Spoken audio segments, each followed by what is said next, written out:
Hi Stepping Stones family, this is Miss Olivia and I want to have fun with you today doing a little bit of science. So this is one of my favorite books that we have at home. That's one of our nonfiction collections. It's the National Geographic for Kids. It's called Little Kids First Big Book of Why by Amy Shields.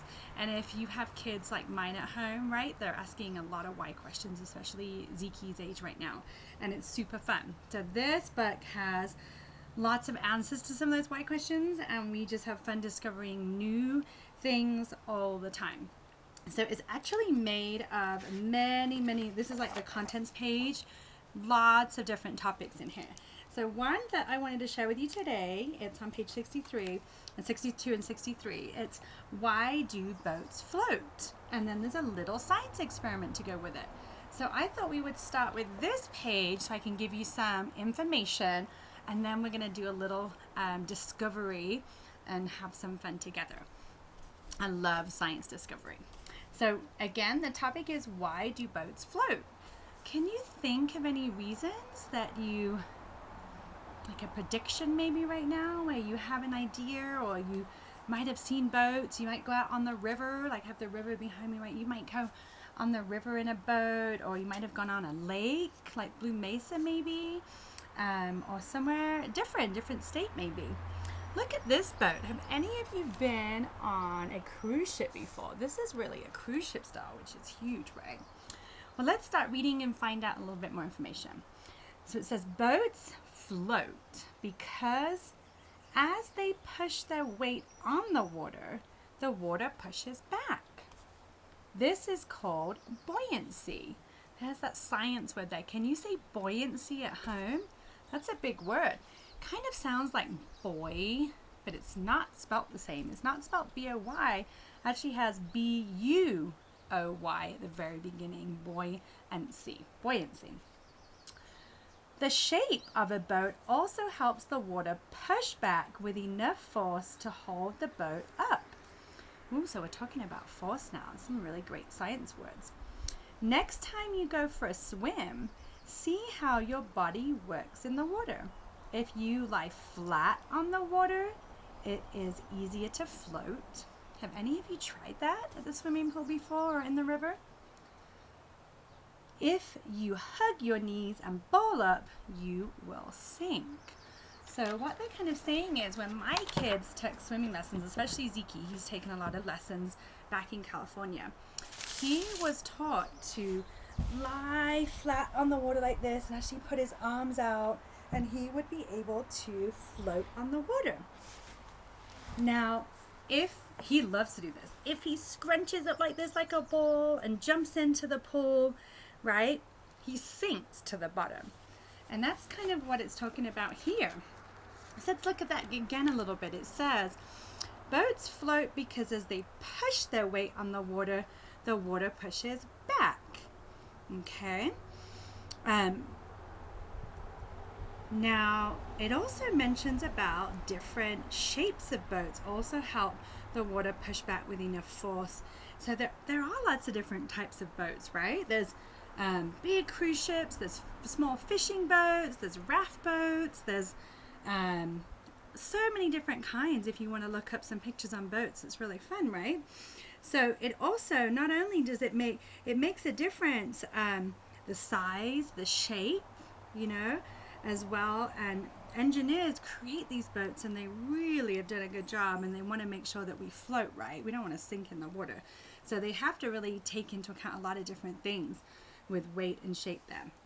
So here's a little experiment for us, a little science discovery. And all we need today is a bowl of water. So I have used like a clear one so you can see it, but any type of bowl that you have, and some Play-Doh. So this is actually some Play-Doh. Whoops, I just dropped a piece. This is some Play-Doh we made I think last week with the recipe that Miss Jen has on one of the very beginning videos on our Stepping Stones YouTube channel. So we decided to do blue this time. We've done a few different colors. I love this Play-Doh because it's so soft. So all you need today is a bowl of water, and I'll put it down a little bit here so you can see mine in a moment, and some Play-Doh. Okay, So let's have a look at what our instructions are, because that's kind of important too, right? So it says here, a flat bottom gives water more to push against. Experiment with different shapes of boats. So we only need Play-Doh and our bowl of water. And I've got one optional material that you could try as well is foil, because that's a fun, foil's really fun to make boats. So what we're going to do is make a flat bottom boat shape with a piece of Play-Doh. And we're going to place our boat on the water and see if it floats. Let's give it a try.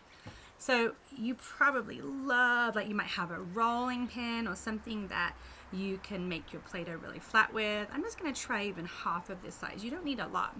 And I'm going to just press it down on the ground here. So I want it to be flat. But I remember they saying about shape, so I might even turn my edges in, because boats' edges are, I don't think a boat's like completely flat. And let's see if it floats on the water. It's floating! Can you guys see it? I'm going to tilt the camera there. Whoa, that's so awesome. I love that it's floating on there, right? What if I take this other piece and scrunch it, roll it around in my hands and make a ball? Do you think it's going to sink or float? Can you make a prediction? Let's try. Oh, just completely sunk there. All right. And this one got really wet, because unfortunately my boat that I made is not able to keep the water out, whereas engineers make the boat so water does not sink in. So mine did float the first time round, but maybe I can be creative and make some different shapes of boats. You can do different colored Play-Doh. You can experiment with seeing if you can create a boat design that will float. And then another challenge that I want you to do is to create a boat out of foil. So we can have fun, like we want it to be flat on the bottom, like it mentioned in the book. But what if I make like a cool canoe shape or something, or like a kayak shape? Do you think it will float or sink? Can you make a prediction? Let's see. Ready? 1, 2, 3. Bring you down to see it. It's floating! Now, a fun thing that I've done with the coyotes in the past is we actually tried to make boats with foil, and then what we did is tried to see how many Lego pieces we could put in our boat without it sinking. And we did lots and lots of trial and error. And that's what's fun about science or STEM projects. You want to discover new things, you want to do some trial and error, you want to experiment a lot. So I challenge you today to go through the steps. So step 1 was making a flat bottom boat shape with a piece of Play-Doh.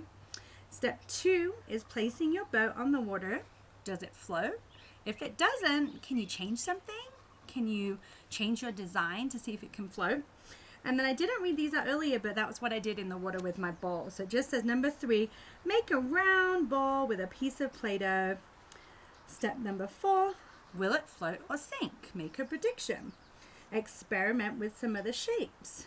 Are there any other shapes that you can think of that might float or sink? I would love for you to try it out and let me know what cool designs that you make at home.